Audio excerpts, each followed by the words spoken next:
여보, 어머니 도대체 언제까지 계신데? 이제 가실 때 되지 않았어? 나 불편해 죽겠어. 매번 일 도와주시려는 것도 그렇고, 밥할 때마다 오셔서 구경하시는 것도 짜증나. 그리고 평소엔 먹지도 않는 아침밥은 언제까지 먹어야 해? 나도 그래. 근데 어머니가 왜 오신지 모르겠어. 절대 저럴 분이 아니신데. 그렇다고 너무 티나게 불편한 티 내지 마. 내가 보기에도 다 티나더라. 아, 몰라. 내일 일어나면 당신이 한번 슬쩍 여쭤봐. 설마 당분간 쭉 머물다가 가시려는 거 아니겠지? 에이, 설마. 내가 그렇게는 절대 못하게 할게. 그리고 어머니도 눈치가 있는 사람인데 설마 그러겠어? 우리 사는 것도 바빠 죽겠는데 언제 어머니까지 챙겨. 내가 잘 말해 볼 테니까 당신은 가만히 있어. 알겠어. 믿어줄 테니까 행동으로 좀 보여줘. 이게 어떻게 된 일일까요? 지금 첫째 아들과 며느리가 집에 머무는 어머니를 귀찮다며 쫓아내려 하고 있는데요. 오늘은 아들들에게 의지하며 살고 싶었던 황덕자님의 사연입니다. 어떤 내용의 이야기일지 바로 들어보도록 하겠습니다. 안녕하세요. 저는 경상남도 진주에 사는 71살 황덕자라고 합니다. 진주에서도 시골 동네인 곳에서 혼자 살고 있습니다. 혼자서 있다 보면 너무 심심할 때가 많은데 그럴 때마다 유튜브에서 여러분들의 사연을 들으면서 시간을 보내고 있어요. 사연을 들을 때마다 가슴이 저리기도 하고 어떨 때는 기쁘기도 하답니다. 많은 어르신들이 다들 힘든 삶을 긍정적으로 살아가려고 노력하시더라고요. 저도 여러분들께 말씀드리고 싶은 이야기가 있어 이렇게 사연을 씁니다. 제가 오늘 해드릴 저희 사연은 저와 제 첫째 아들 그리고 둘째 아들 그리고 며느리 사이에서 있었던 유쾌하지만은 않은 그런 이야기입니다. 끝까지 제 얘기를 들으시고 어떻게 생각하시는지 여러분의 의견 말씀해 주시면 제가 조금이나마 위로를 받을 수 있을 것 같습니다. 그럼 이야기 시작해 볼게요. 저는 어려서부터 시골에서 자라왔습니다. 태어나서 지금까지 계속 진주에서만 있었죠. 여기서 살면서 남편을 만나 결혼을 했고 아들 둘과 딸 하나를 낳아 모두 서울로 보냈습니다. 그렇게 남편과 여기서 농사를 지으며 살다가 남편이 세상을 떠난 지도 어언 7년이 다 되어 갑니다. 시간이 정말 빠르다는 걸 느낍니다. 남편이 세상을 뜬 게 바로 어제 같은데 벌써 7년이라니. 처음엔 혼자 살아야 되는 게 막막했습니다. 하지만 시골이라는 게 다들 아는 사람이라서 그분들의 도움을 받아 외롭지 않게 살 수 있었죠. 또 건강하게 살기에도 좋았고요. 아침이면 옆집 수녀엄마와 산책을 하고 같이 밭에 가서 일을 했습니다. 그러다 점심을 먹고 오후에는 동네 정자에 모여서 과일이나 떡을 먹으며 수다를 떨었죠. 나쁘지 않았습니다. 하루하루가 평온했거든요. 그때는 이런 삶이 죽을 때까지 지속될 거라 생각했습니다. 하지만 그건 제 착각이었어요. 요즘 들어서 건강이 눈에 띄게 안 좋아지는 걸 느꼈습니다.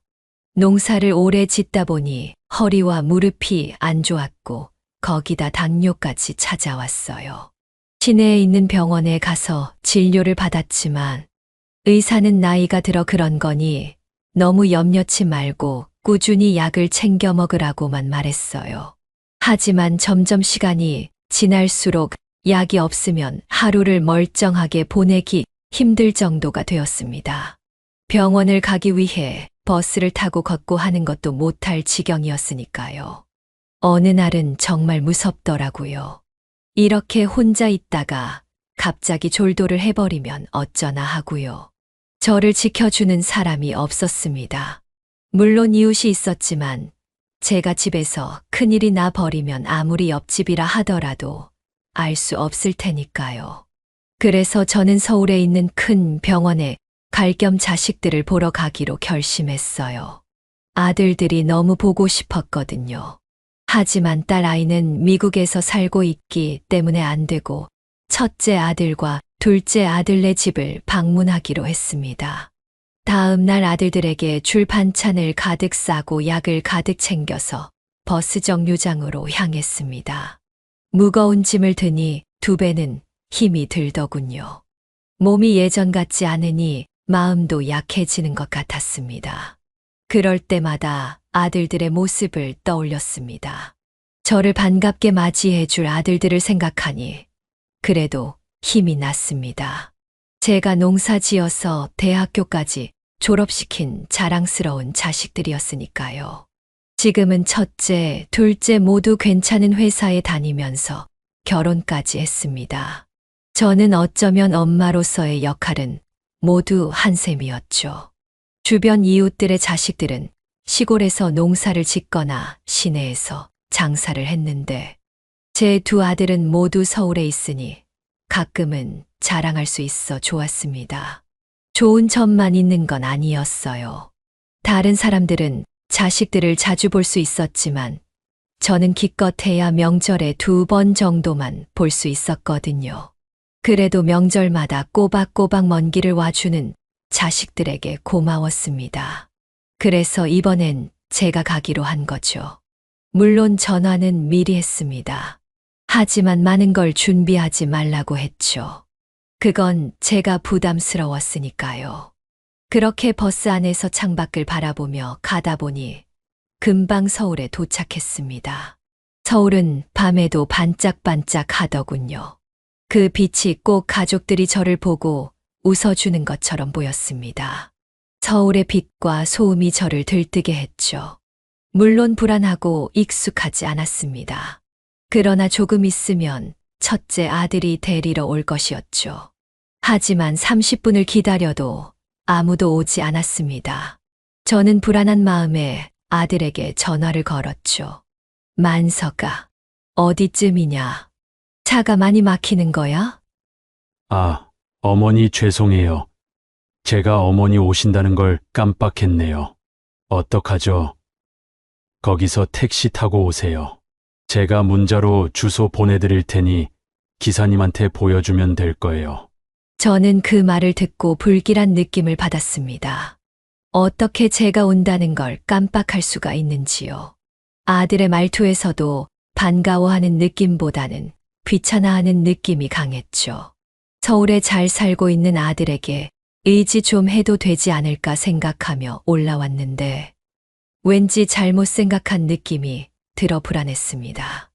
그렇게 저는 택시를 잡아 아들이 보내준 주소로 갔죠. 주소에 도착하니 아파트더군요. 도착을 했는데도 아들은 나오지 않았습니다. 결국 저는 무거운 짐을 혼자 들고 엘리베이터까지 가야 했어요. 무릎과 허리가 너무 아팠지만 그래도 괜찮았어요. 곧 아들의 얼굴을 볼 수 있었으니까요. 도착하니 아들과 며느리, 손주들이 다 있었어요. 하지만 그중 누구도 저를 보고 기뻐하지 않았어요. 며느리는 인사를 대충 한 채 부엌으로 갔고 손주들도 잠시 저를 보다가 다시 TV를 보기 시작했어요. 아들은 겨우 일어나서 제가 가져온 짐을 들고 작은 방에 가져다 주었죠.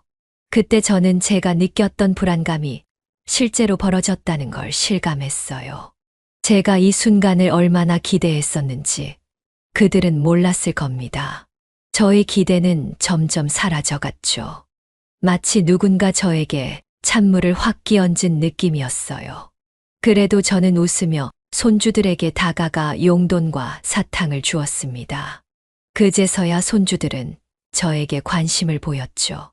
아들은 애써 저에게 와서 말했습니다.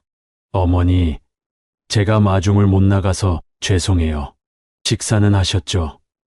오느라 피곤하셨을 텐데 얼른 주무세요. 내일 같이 밥 먹고 얘기해요. 저는 밥을 먹지 않았고 피곤하지도 않았지만 아들 내외가 고생하는 게 싫어서 그냥 방으로 들어갔죠. 방에 들어가니 얇은 이불만 방에 깔려 있었습니다. 그곳에서 자면 허리가 너무 아플 것 같아 아들에게 말을 했죠. 아들아, 내가 허리가 아픈데 혹시 조금 두꺼운 이불이 있니? 아니요, 어머니, 저희가 손님용 이불이 따로 없어서요. 내일 옆집한테 좀 빌려볼 테니까 오늘은 그냥 주무세요. 그 말은 저를 너무 서운하게 했어요. 왜냐하면 손주들 방과 안방에는 침대에 두꺼운 이불이 깔려 있었거든요. 저는 차오르는 서운함을 애써 참고 누워 억지로 잠을 청했습니다. 다음 날 가족들과 함께 아침을 먹게 되었어요. 오랜만에 가족들과 식사를 할 생각을 하니 기분이 좋았습니다. 어제 저녁을 먹지 못해 배고프기도 했고요. 하지만 식탁에 앉으니 가족들 사이에서 어색한 분위기가 맴돌았습니다. 손주들은 졸린지 꾸벅꾸벅 졸았고 며느리는 말 없이 밥을 먹기만 했어요. 아들은 며느리의 눈치를 보기만 했고요. 밥은 굉장히 조촐했습니다. 누룽지 밥에 김치 그리고 멸치볶음과 김이 있었죠. 단촐했지만 저는 좋았어요. 시골에선 매일 이렇게 먹었거든요. 저는 그저 가족들과 즐겁게 밥을 먹고 싶었는데 그들은 이 자리가 그렇게 기쁘지 않았던 것 같았습니다. 저는 밥을 입으로 넘기는지 코로 넘기는지 모를 만큼 그 자리가 불편했어요. 아들과 며느리의 표정을 계속 살폈지만 불편한 듯한 표정만 지었어요. 가끔 며느리가 아들의 귀에 대고 뭔가를 말했지만 잘 들리지 않았어요. 그렇게 세상에서 가장 불편한 식사 시간이 끝이 났어요. 대화가 거의 없이 밥만 먹었던 식사였죠. 그때부터 저는 제가 아파서 좀 쉬러 왔다는 말을 해야 하나 말아야 하나 고민이 되었습니다. 제가 왔는데 아프기까지라도 하면 아들 부부는 정말로 부담스러워 할 것 같았죠. 거기다 시골에서는 매일 몸을 움직이려고 했는데 여기선 그게 어려우니 집안일을 도우려 했습니다. 그런데 오히려 며느리의 눈치 때문에 그것마저 할 수 없었죠. 전 저의 선택이 후회가 되었습니다. 잘못된 결정을 한 것 같았죠. 다음 날도 그 다음 날도 시간이 지날수록 우리는 더욱 어색해졌고 같이 밥을 먹는 시간은 거의 지옥과 같았죠. 제가 아무리 말을 붙이려 해도 아들과 며느리는 단답으로 대답해서 아예 대화를 하지도 못하게 했죠. 요즘 날씨가 추워졌구나. 다들 나갈 때는 옷 단단히 껴입고 나가거라. 네, 어머니도요. 요즘 뭐 힘든 일은 없니? 네, 딱히 없어요. 혹시 내가 도울 일이 있으면 언제든지 말하거라. 할 수 있는 게 있다면 뭐든지 할게. 어머님이 뭐 하실 게 있겠어요. 그냥 편하게 있다가 가세요. 이런 식의 대화였죠. 저는 점점 그 어색한 분위기를 견디기 힘들었고 밤마다 잠을 설쳤습니다. 몸이 아파서 그런 것도 있었지만 생각이 많아졌기 때문이었죠. 밥을 제대로 먹지 못해 몸도 야위어 갔습니다. 그런데 어느 날 밤이었어요. 새벽까지 잠에 들지 못한 저는 목이 말라 부엌으로 물을 마시러 갔죠. 근데 안방에서 아들과 며느리의 소리가 들리기 시작했어요. 시간이 시간인지라 매우 조용했고 둘의 목소리는 아주 잘 들렸죠. 들어보니 제 이야기를 하는 듯 했습니다. 여보 어머니 도대체 언제까지 계신데? 이제 가실 때 되지 않았어? 나 불편해 죽겠어. 매번 일 도와주시려는 것도 그렇고 밥할 때마다 오셔서 구경하시는 것도 짜증나. 그리고 평소엔 먹지도 않는 아침밥은 언제까지 먹어야 해? 나도 그래. 근데 어머니가 왜 오신지 모르겠어. 절대 저럴 분이 아니신데. 그렇다고 너무 티나게 불편한 티 내지 마. 내가 보기에도 다 티나더라. 아 몰라 내일 일어나면 당신이 한번 슬쩍 여쭤봐. 설마 당분간 쭉 머물다가 가시려는 거 아니겠지? 에이 설마. 내가 그렇게는 절대 못하게 할게. 그리고 어머니도 눈치가 있는 사람인데 설마 그러겠어? 우리 사는 것도 바빠 죽겠는데 언제 어머니까지 챙겨. 내가 잘 말해볼 테니까 당신은 가만히 있어. 알겠어 믿어줄 테니까 행동으로 좀 보여줘. 저는 그 이야기를 듣고 심장이 내려앉는 것만 같았어요. 제 귀를 의심했죠. 아무리 아들과 며느리가 저를 불편하게 여긴다 해도 저렇게까지 말할 이유가 없었거든요. 저는 방에 조심히 들어가 이불을 뒤집어 쓰고 슬피 울었습니다. 곧 떠나야만 했죠. 그렇게 다음 날이 되었고 저는 아침 일찍 짐을 싸고 갈 준비를 했습니다. 첫째 아들 내외에게 더 이상 부담을 줄 수는 없었죠. 준비를 마치고 나오니 아들은 놀란 것 같았습니다. 조금은 기뻐하는 것도 같았죠.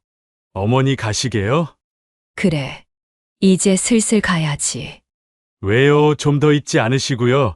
이렇게 갑자기 가시는 게 어딨어요? 내가 더 있어봤자 너네 부담스러워만 하지. 안 그러니? 아니에요, 어머님. 저희는 어머님 있으셔서 듬직하고 좋았는거려. 아쉬워요. 자주 오세요. 이젠 올 수 있으려나 모르겠다. 왜요? 어머니 무슨 일 있는 거 아니시죠? 일 없다. 가보마. 어머니 바깥까지 배웅해 드릴게요. 됐다. 나 때문에 아침 일찍 일어나느라 불편했을 텐데 더 자거라. 어머니 어디로 가시게요? 둘째네로 가련다. 둘째네 주소 알지? 그거 내 휴대폰에만 보내주렴. 저는 그렇게 아침 일찍 첫째 아들네를 나섰어요. 가슴에선 불이 이글이글 타올랐지만 제가 부담스럽게 한 건 사실이니 별말 하지 않았죠. 하지만 서운한 건 어쩔 수 없었어요. 그래도 둘째네는 그러지 않을 거라 생각했습니다. 왜냐하면 둘째가 첫째보다 애교가 훨씬 많았고 어렸을 적부터 저를 너무 좋아했기 때문이었죠. 얼마나 붙어 다녔는지 별명이 껌딱지였을 정도였습니다. 근데 택시 타고 둘째네로 가는 동안 통증이 조금 심하게 왔습니다. 얼른 병원에 가야 했지만 첫째 아들에겐 말을 하지 못해서 늦어진 것이었죠. 저 같은 시골 할머니가 뭘 알겠습니까? 그래서 저는 둘째네 도착하면 병원부터 같이 가달라고 할 참이었습니다. 그렇게 저는 둘째네로 향했죠. 둘째에겐 미리 전화를 하니 역시나 첫째와는 다른 반응이었어요. 매우 저를 반기는 듯 했죠. 어머니 그럼 오셔도 되죠?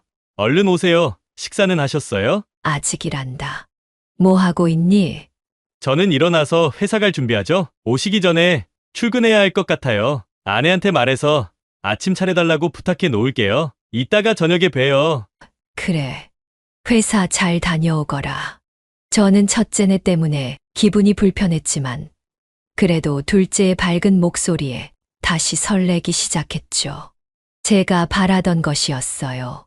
그렇게 집 앞에 도착을 했고 출근한 둘째 아들 대신 며느리가 나와 있었어요.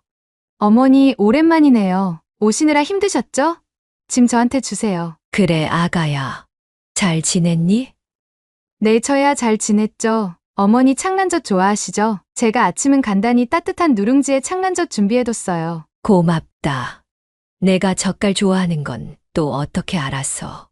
그이도 똑같이 좋아해요. 매번 먹으면서 어머니 얘기를 안 한 적이 없다니까요. 어머니가 젓갈 좋아해서 자기도 좋아한다고요. 나빴던 기억은 온데간데 사라지고 저는 다시 기분이 좋아지기 시작했습니다. 첫째 아이네와 달리 저를 진심으로 반겨주었고 방에도 두꺼운 이불을 깔아주었죠. 첫째네에서는 결국 이불을 바꿔주지 않았거든요. 아침밥도 맛있게 먹었고 저는 둘째 며느리와 산책도 함께 했습니다. 며느리는 저를 잘 모시려고 노력했고 저 또한 너무 부담스럽지 않게 하려고 노력했습니다. 집에 돌아오는 길에 며느리가 저에게 묻더군요. 어머니 근데 어쩐 일로 서울에 다 오셨어요? 어머니 서울은 공기가 탁하다고 별로 안 좋아하시잖아요. 다름이 아니라 내가 몸이 요즘 말이 아니라서 도움 좀 받으러 왔다. 시내 병원에 갔더니 서울 큰 병원에 가보라고 해서. 정말요? 왜 이제야 말씀하셨어요? 당장 내일 연락해서 예약해 놓을게요. 고맙다, 며느라가. 저는 왠지 모르게 눈물이 났습니다. 첫째내서 받았던 서름 때문인지 이렇게 친절한 며느리의 태도가 너무 따뜻했거든요. 그렇게 저녁이 되었고 아들은 퇴근해서 돌아왔습니다. 오는 길에 제가 좋아하는 굴비를 사왔더라고요. 어머니 보고 싶었어요. 배고프시죠? 어머니 좋아하시는 굴비 사왔어요. 얼른 구워서 먹어요. 여보, 이것 좀 맛있게 구워줘. 그날 저녁은 정말로 행복한 시간이었어요. 손주 딸도 저를 정말로 좋아했고 아들과 며느리도 저에게 말을 많이 걸어주더군요. 어머니 괜찮아요. 여기 진짜 잘하는 병원 있으니까 가서 진료받으면 훨씬 좋아지실 거예요. 그래, 나도 그랬으면 좋겠구나. 어머니 혼자 계시는 게 정말로 걱정됐었는데 이렇게 얼굴 보니까 정말 좋아요. 아버님 돌아가시고 엄청 적적하시다고 하셨잖아요. 그래도 괜찮다. 같은 동네 친구들도 아직 많고 건강만 좀 더 좋아지면 좋겠다만. 이제 어머니도 나이 많이 드셨어요. 누가 좀 같이 어머니 옆에서 도와주면 좋을 것 같은데. 저는 그 말을 듣고 너무나 기뻤어요. 제가 정말 원하던 말이었죠. 그래서 저는 진주에서의 삶을 정리하고 여기에 오면 어떨까 생각까지 했어요. 이렇게 저를 반겨주는 아들이라면 이곳에서 다시 삶을 시작해도 좋겠다고 생각했거든요. 하지만 이 생각은 저의 착각에 불과했어요. 저는 주말에 예약한 병원에 아들과 며느리와 함께 방문을 했습니다. 역시 큰 병원이라 그런지 진주와는 다르게 여러 검사를 진행했습니다. 그때까지만 해도 저는 작은 아들과 살 기대에 크게 부풀어 있었죠. 검사 결과는 너무 심각하지도 그렇다고 좋게 나오지도 않았어요. 걸을 때 보조기구를 사용하면 좋을 것 같다는 것과 당뇨가 있으니 먹을 것과 약을 잘 조절해서 먹으라는 것이었죠. 평생 짊어지고 가야 하는 것이었어요. 하지만 저는 그래도 기분이 좋았어요. 진주에 혼자 있을 때는 정말 힘들었지만 이렇게 내 옆에 아들과 며느리가 잘 보살펴준다면 이 정도 아픈 거야 괜찮았죠. 아들과 며느리에게 직접적으로 묻진 않았지만 지금까지의 행동을 본다면 제가 의지해도 괜찮을 것 같았죠. 하지만 제가 먼저 이야기를 꺼내지는 않기로 했어요. 그건 이 아이들에게도 부담이 될 테니까요. 그래서 아들이 먼저 그 이야기를 꺼내주길 바랬고, 그러지 않는다면 저는 다시 진주로 내려갈 생각을 하고 있었죠. 그렇게 며칠이 지났어요. 둘째 아들과 며느리는 변함없이 저를 잘 챙겨주었죠. 하지만 저는 첫째 아들네에서 있었던 일이 생각이 났어요. 혹시 둘째 아들과 며느리도 나를 귀찮아하는 거면 어떡하지? 사실 나를 짐으로 생각하는데 앞에서만 이러는 것 아닐까? 라는 생각들이 제 머릿속을 맴돌았죠. 그래서 저는 아들과 며느리에게 물었어요. 혹시 내가 여기 있는 게 많이 불편하니? 네. 아니요, 어머님 그게 무슨 소리세요. 저는 어머님이 있어서 너무 좋은 거려. 그치? 그럼요, 저는 어머님이 꼭 제 친정어머니 같아서 너무 편해요. 어머님 있고 싶은 만큼 있다가 가세요. 정말이냐? 내가 여기 더 있어도 되는 거지. 그럼요, 어머님. 진주에 가봤자 더 외롭기만 하시지 않겠어요? 저희랑 좀 더 있다가 편할 때 가세요. 그런데 얼마나 계시려고요? 아직 생각은 안 해봤다만. 내가 혼자 생활하기엔 너무 힘이 들어서 너희가 괜찮다면 조금 더 있고 싶은데 괜찮겠니? 아휴, 별 말씀을요, 당연하죠. 저는 아들과 며느리 앞에서 눈물을 흘리고 말았습니다. 아들과 며느리의 말은 저에게 감동이었고 저는 당장 죽어도 여한이 없다고 생각했죠. 그렇게 몇 주가 지났습니다. 저는 꾸준히 병원을 다녔고 저의 건강도 조금씩 괜찮아지기 시작했어요. 재활훈련도 했고 치료도 꾸준히 받았거든요. 제가 가지고 있는 병은 제가 어떻게 관리를 하냐에 따라 달라지는 거였어요. 그래서 저는 제 몸을 어떻게 관리하는지 이전보다 더 알게 되었어요. 안 하던 운동도 하기 시작했고 먹는 것도 잘 조절하기 시작했죠. 이 모든 건 며느리와 아들이 도와주었어요. 저에겐 정말 든든한 지원군이었죠. 야위었던 몸은 점점 다시 정상으로 돌아왔고 컨디션도 이전보다 많이 좋아졌습니다. 몸이 정상적으로 돌아와서 혼자 생활해도 괜찮을 정도가 되었습니다만 둘째 내에서의 생활이 너무 좋아서 진주로 돌아가고 싶지 않았죠. 아이들도 저에게 눈치를 전혀 주지 않았고요. 하지만 저는 며칠 뒤 끔찍한 이야기를 듣고야 말았습니다. 첫째 내에서 받았던 충격보다 훨씬 더 충격적인 이야기였죠. 그날은 아들은 출근해서 집에 없었고 며느리는 손주를 데려다 주느라 집을 비워 제가 혼자 있는 날이었죠. 목욕을 하고 로션을 바르려고 하는데 제가 가져온 로션이 다 떨어져서 안방에 있는 로션을 쓰기 위해 들어갔어요. 근데 며느리의 화장대 옆에 무슨 종이가 꽂혀져 있는 게 아니겠어요? 대수롭지 않게 넘기려고 했는데 그 종이에 적혀져 있는 글씨가 제 눈에 딱 들어왔습니다. 바로 요양원이라는 글자였죠. 저는 화들짝 놀라 그 종이를 펼쳤습니다. 그 종이는 요양원 팜플렛이었죠. 저는 순간 수만 가지 생각이 들었습니다. 이게 왜 여기에 있는 것인지, 나와 관련된 것인지 등 어떻게 받아들여야 할지 모르겠더군요. 일단 저는 그 유인물을 제자리에 두고 방을 나섰어요. 저는 나와서 저를 다독였습니다. 제가 오해한 것일 거라고 생각했죠. 저 요양원 팜플렛이 왜 저기 있는지 이유는 모르겠지만 분명 저 때문에 있는 건 아니라고 생각했습니다. 둘째 아이 부부가 저를 요양원에 보낼 거라고는 생각하지 못했으니까요. 저를 요양원에 보내서 그들에게 무슨 이득이 있을까요? 혹여나 알아봤다고 해도 저를 위해 알아봤을 거라고 생각했어요. 하지만 이 생각은 저의 크나큰 오산이었습니다. 저는 둘째 아이 부부를 의심하기는 싫었지만 생각이 머리에서 지워지지 않았고 이 오해를 어떻게든 풀어야겠다고 생각했어요. 그래서 자식이 오면 물어봐야겠다고 생각했습니다. 하지만 아들은 야근을 해서 집에 늦게 들어왔고 저는 자식을 기다리다 잠에 들어버렸습니다.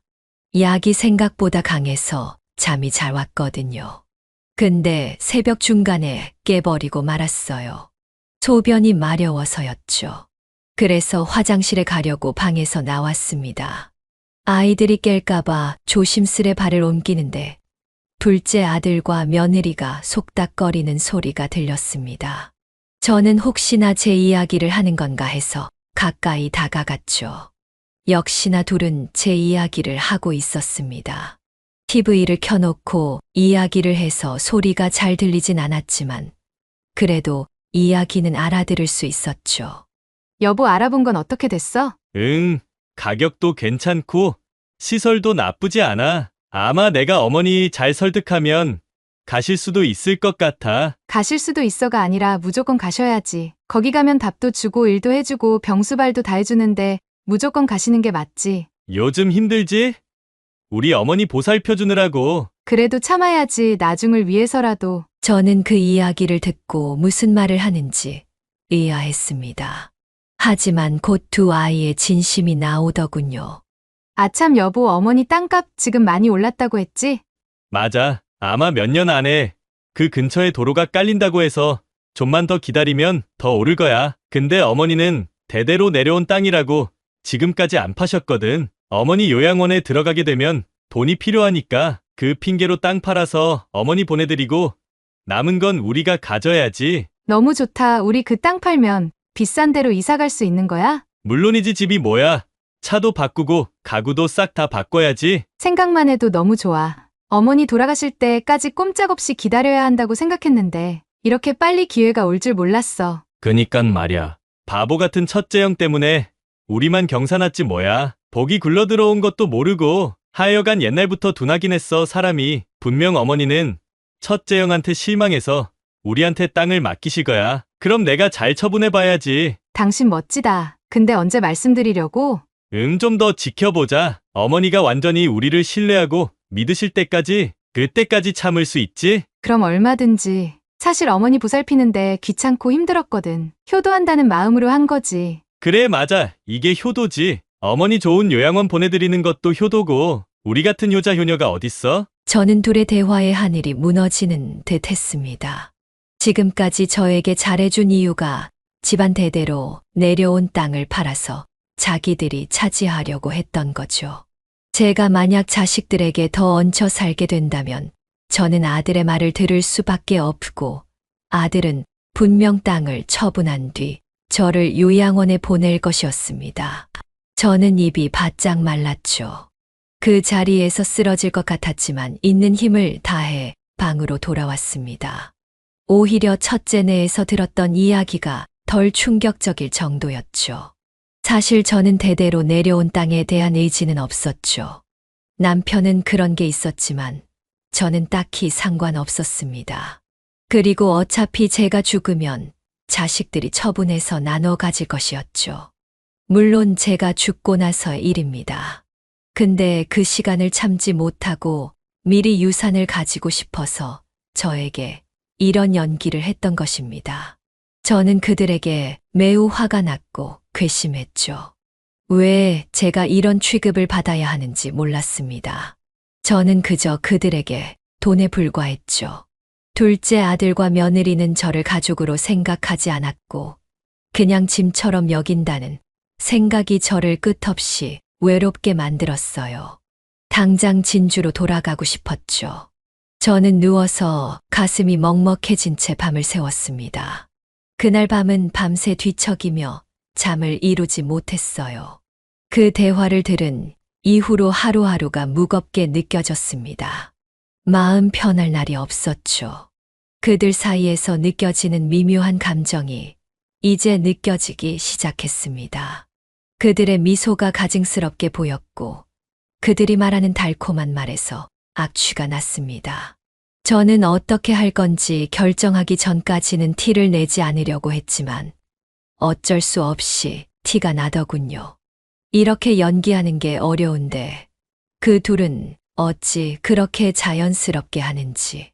한편으로는 대단했습니다.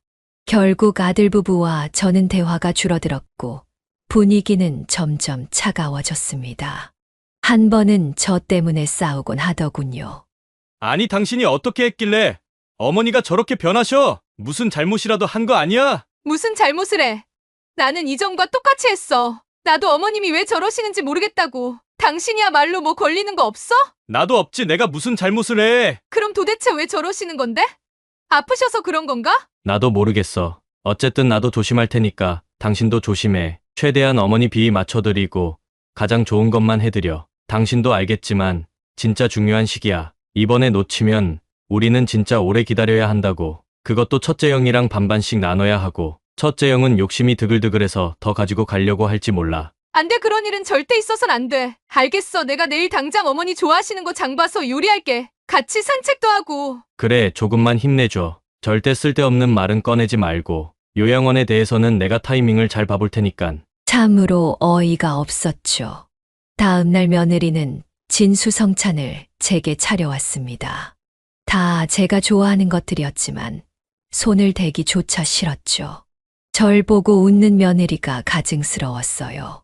어머니 좋아하시는 것들로 차려봤어요. 요즘 당뇨라 많이 못 드실 텐데 맛이라도 조금씩 보세요. 드시고 저랑 같이 산책 다녀와요. 여기 앞에 이쁜 꽃을 심어 놓았더라고요. 며느리는 세상 친절한 말들을 저에게 건네주었지만 제게는 사기꾼의 달콤한 말처럼 밖에 들리지 않더군요. 저는 그냥 밥에다가 물을 말아 김치랑 먹었습니다. 그 모습을 본 며느리의 표정은 조금씩 굳어져 가더군요. 그렇게 산책을 할 때도 며느리는 계속해서 말을 걸었습니다. 어머니 예전보다 더 잘 걸으시는 것 같으신데요. 수술이 잘 되었나 봐요. 저는 어떤 말을 어떻게 해야 할지 몰라 억지로 웃기만 했죠. 저의 마음은 천근만근이었습니다. 이전보다 더 외롭고 고독했고 제 존재에 대해 점점 더 무의미하게 느껴졌어요. 며느리와 아들이 저를 요양원에 보내자는 말을 꺼낸 그날부터 제 머릿속은 나쁜 생각으로만 가득 차 있었죠. 그 생각을 지워버리려 해도 쉽지가 않았습니다. 저는 이곳에서 황금알을 낳는 거위나 다름없었죠. 저는 제 자존심의 상처를 입었고 그 상처는 날이 갈수록 깊어져만 갔습니다. 한편은 이런 생각도 해보았어요. 그들이 원하는 대로 요양원에 가면 어떨까 하고요. 하지만 버려진다는 생각이 강하게 들면서 가슴이 아파 견딜 수가 없었어요. 결국 저는 이 집에서 더 이상 지낼 수 없다는 생각을 했고 집으로 돌아가자는 결심을 했습니다. 밤이 깊어지고 저는 마지막으로 스스로에게 물었습니다. 그저 그들이 원하는 대로 말을 들어주고 억지로라도 보살핌을 받을 것인지 힘들겠지만 집으로 돌아가 나만의 인생을 살아야 하는 것인지 말이죠. 어쩌면 그들의 말대로 요양원에 가는 게 편할지도 몰랐지만 제 자존심이 그걸 허락하지 않았습니다. 제가 이곳에 필요 없고 그들에게 필요한 건 오직 돈이었다면 저는 더 이상 머무를 이유가 없었죠. 저는 홀로 살 용기를 가지고자 했습니다.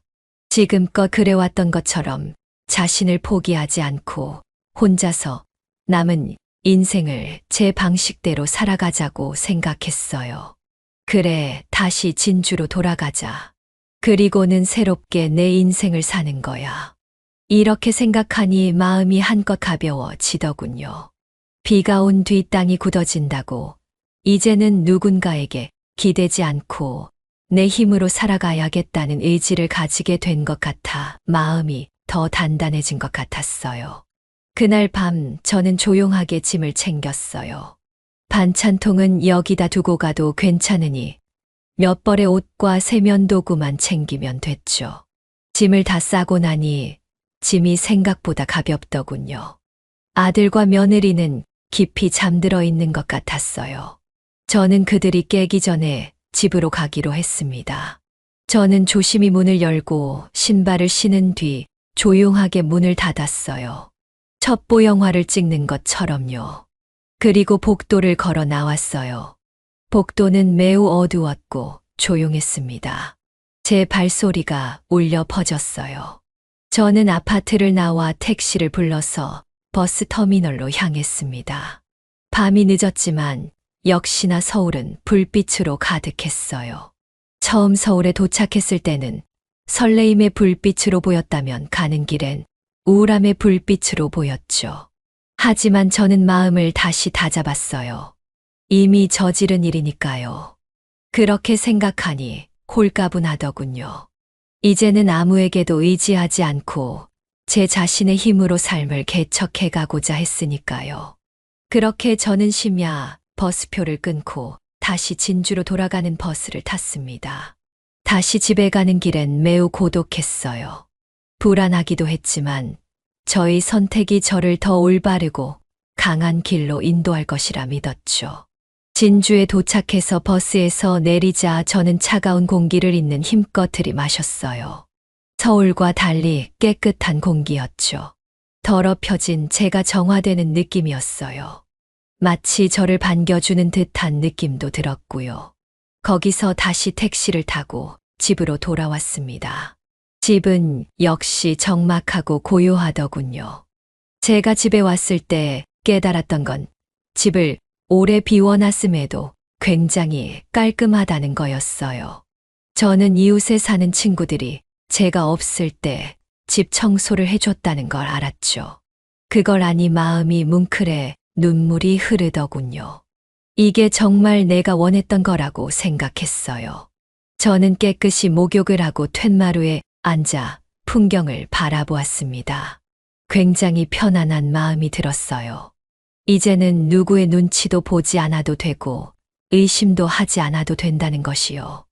눈앞에 펼쳐진 논의 풍경은 이전과 다르게 아름답게 보였고 들리는 벌레 소리는 마치 노랫소리 같았죠. 진주의 모든 것이 저를 위로해 주는 듯 했어요. 그렇게 저는 편안한 마음으로 잠에 들었습니다. 저는 일어나 밀렸던 빨래와 아침밥을 했습니다. 몇 달이나 안 했다고 어색한 느낌이 들더군요. 하지만 제가 한 따뜻한 밥을 먹으니 속이 따뜻해졌어요. 깨끗해진 빨래를 빨랫줄에 널면서도 기분이 상쾌해지더군요. 오래전부터 있었던 장롱의 향기도 굉장히 친숙했어요. 저는 이곳에서 다시 시작하기로 했습니다. 이렇게 혼자서도 잘 살 수 있을 거라는 자신감이 서서히 생겨났어요.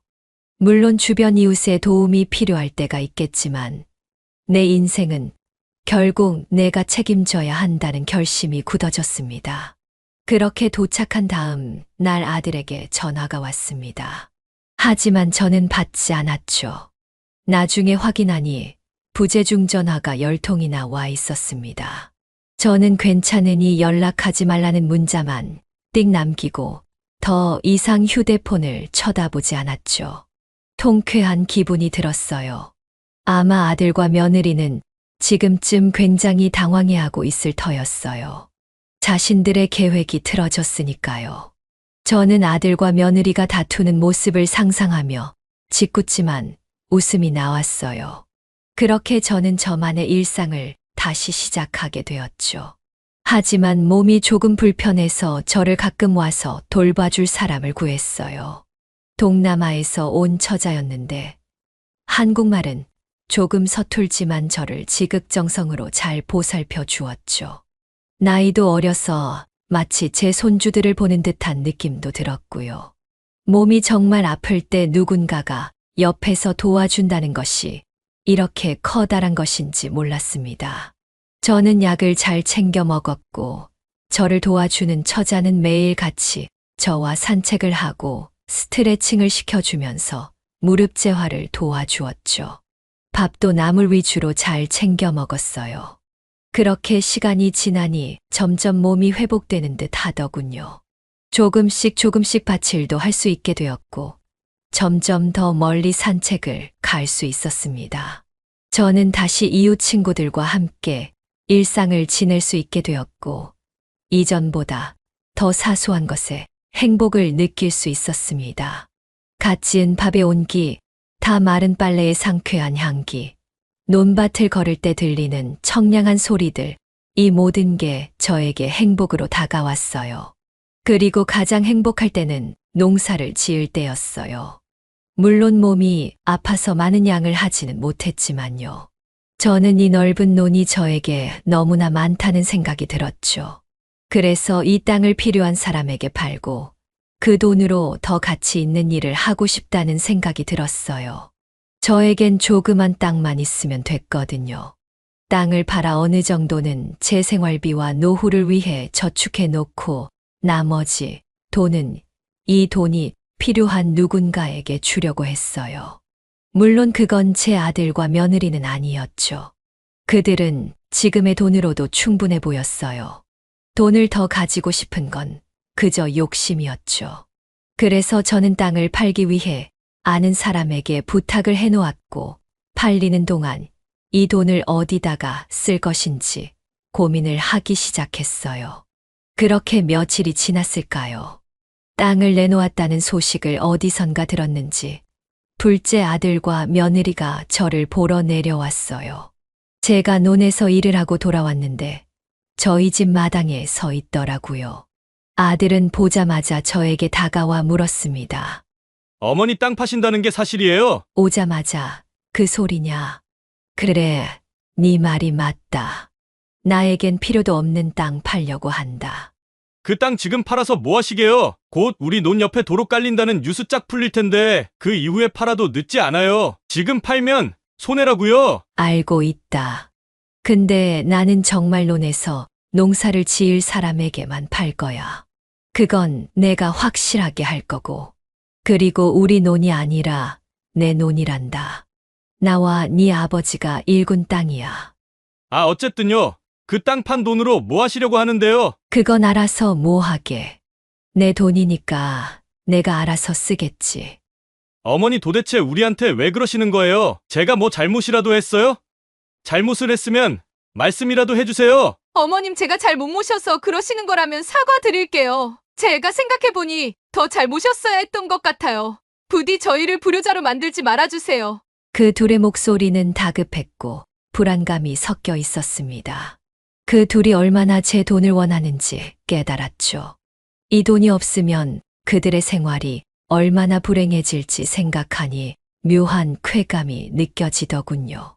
하지만 저는 침착하게 대화를 이어갔습니다. 가족으로서의 최소한의 예의를 지키지 않았던 그들을 저는 더 이상 도울 수 없었어요. 말하지 않으려고 했는데 너희가 말해달라고 하니 말해주마. 사실 그날 너희가 이야기하는 걸 들었다. 나를 요양원에 보내고 땅을 팔아서 집을 산다고, 차를 바꾼다고. 그 둘은 제 이야기를 듣고는 꿀먹은 벙어리처럼 조용해졌어요. 부끄러운 마음이 조금이라도 남아있다면 아무 말도 할 수 없을 것이었죠. 하지만 아들은 억울한 듯이 저에게 이야기했어요. 어머니, 사실이잖아요. 요양원에 가시면 친구들도 계시고 밥도 잘 챙겨주고 아프면 간병까지 해주는데 그게 뭐가 잘못된 거예요? 그리고 어차피 돌아가시면 물려주실 재산 미리 좀 받겠다는데 그게 그렇게 싫으세요? 맞아요. 어머님 거기 가면 지금 생활보다 훨씬 편하고 좋으실 거예요. 언제까지나 혼자 계실 순 없잖아요. 그러다 갑자기 쓰러지거나 하면 어쩌시려고 그래요. 그럼 니네가 나를 모시고 살면 되지 않니? 둘은 그 말에 아무 말도 하지 못했어요. 왜 말을 못하니? 그건 또 싫니? 나도 싫다. 요양원에 가는 것도 내가 원하면 가는 거다. 땅을 파는 것도 마찬가지야. 너희가 원한다고 내가 갈 수는 없는 거란다. 조금만 기다렸으면 너희가 이 모든 걸 가지고 갈 수 있었을지도 모르지. 하지만 이미 늦었다. 나는 너희에게 실망을 했고 내 재산을 물려줄 생각이 추호도 없으니 다시 서울로 올라가거라. 저는 단호하게 그들에게 말을 했고 흔들리지 않았습니다. 아들과 며느리가 안쓰럽긴 했지만 제 마음은 그대로였죠. 그제서야 아들과 며느리는 울먹이며 미안하다고 말했습니다. 목소리는 점점 애원하는 투로 바뀌었고 저를 설득하려 노력을 하기 시작했죠. 나를 외면하고 요양원으로 보내려 했던 너희들이 이제 와서 후회한다고 하더라도 나는 내 마음을 쉽게 풀어줄 생각이 없어. 어머니, 정말 죄송해요. 제가 생각이 짧았어요. 한 번만 용서해 주세요. 어머님 저도요.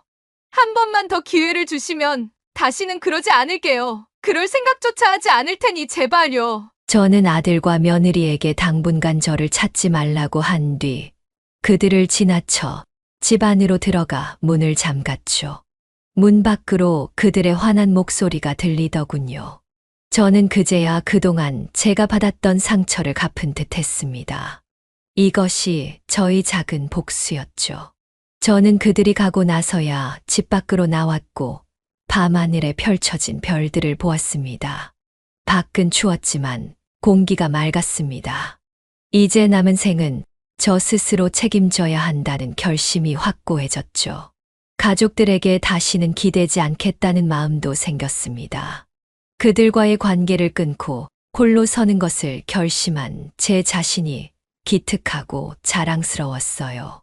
가족뿐만이 아니라 이제 누구의 도움도 누구의 간섭도 필요 없다는 것을 확실히 느꼈죠. 저는 그 이후로도 이웃 친구들과 저를 도우러 와주는 동남아 처자의 도움을 받으며 차분하게 그리고 착실하게 일상을 살아갔습니다. 혼자 있는 시간이 많았지만 오히려 명상을 하고 노래를 들으면 제 마음을 정리하는데 도움이 되더군요. 아침마다 당뇨에 좋은 음식들을 꼬박꼬박 챙겨 먹고 약도 꾸준히 먹었습니다.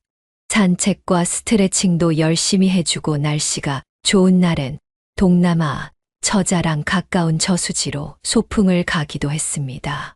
저는 동남아 처자에게 그녀의 나라 이야기도 듣고 문화도 들었습니다. 그녀는 돈을 모아 꼬박꼬박 나라에 계신 어머니에게 보내는 사람이었죠. 저는 그녀의 말을 듣고는 너무나 감동을 받았습니다. 그녀의 어머니도 아프시다고 하더군요. 저는 그 말을 듣고는 깨달았습니다. 내가 도움을 줘야 하는 사람이 여기 있구나 하고요. 이 사람은 그럴 자격이 분명히 있었습니다. 그래서 저는 땅이 팔린 뒤 재산을 정리했습니다. 3분의 1 정도는 저를 위해 남겨두었고 나머지 3분의 1은 동남아 처자에게 주었죠. 물론 그 아이는 받으려고 하지 않았습니다. 받을 수 없다고 했죠. 하지만 저의 간곡한 부탁으로 결국 받아주었습니다. 조건은 있었습니다. 가능한 시간이 괜찮은 대로 저와 더 있어달라는 부탁이었죠. 그 조건에 승낙을 했고 그 동남아 처자는 약속을 지켜주었습니다. 그 돈으로 어머니 수술을 무사히 마칠 수 있다면서 너무나 감사해 했죠. 이 처자는 다음에 한번 베트남에 같이 가자고 했습니다. 어머니가 저를 꼭 뵙고 싶다고 하셨다고 하네요. 그래서 이번 겨울에는 이 처자와 베트남에 갈 생각입니다. 두렵지만 설레기도 해요. 그리고 남은 3분의 1은 아들과 며느리를 위해 남겨두었습니다. 비록 말은 그렇게 했지만 아들과 며느리를 싫어하는 건 아니었거든요. 실망하고 미웠지만 그래도 저희 자식들이기 때문이었어요. 그들도 그들의 삶을 사는데 힘들었을 테니까요. 이제는 용서해 줄 시간이었습니다. 언젠가 아들과 며느리도 자신들의 잘못을 진정으로 깨닫고 저에게 화해를 요청할 때가 올 것이기 때문이었습니다. 저는 이제 제 스스로 삶을 책임지며 하루하루를 살아가고 있습니다. 일상에서의 행복과 소중함을 느끼며 평온한 삶을 살고 있죠. 가족들이 그리워질 때도 있고 그들이 준 상처가 시릴 때가 있지만 이 상처를 딛고 일어서는 법을 저는 터득했기에 괜찮았습니다. 더 이상 그들 때문에 마음 아파하고 싶지 않거든요. 대신 저 자신을 위한 삶을 살아가고 있습니다. 창밖에 보이는 저 별빛을 보며 결심을 다짐했으니까요. 그동안의 상처는 저를 더 강하고 단단하게 만들어 주었고 그 결심이 지금의 저를 만들었습니다. 저는 저를 지킬 힘이 있습니다. 여러분은 어떠신가요? 혹시 너무 자식들을 위해서만 살아가지 않으신가요? 과거의 상처에 아파하지는 않으신가요? 저처럼 가족에게 상처받은 분들이 계시다면 용기를 내어 스스로의 삶을 찾아가셨으면 좋겠습니다. 누구에게나 힘든 시간이 있겠지만 그것을 이겨내고 나면 희망찬 새로운 삶이 기다리고 있다는 걸 알아주셨으면 합니다. 마치 저처럼 말이죠.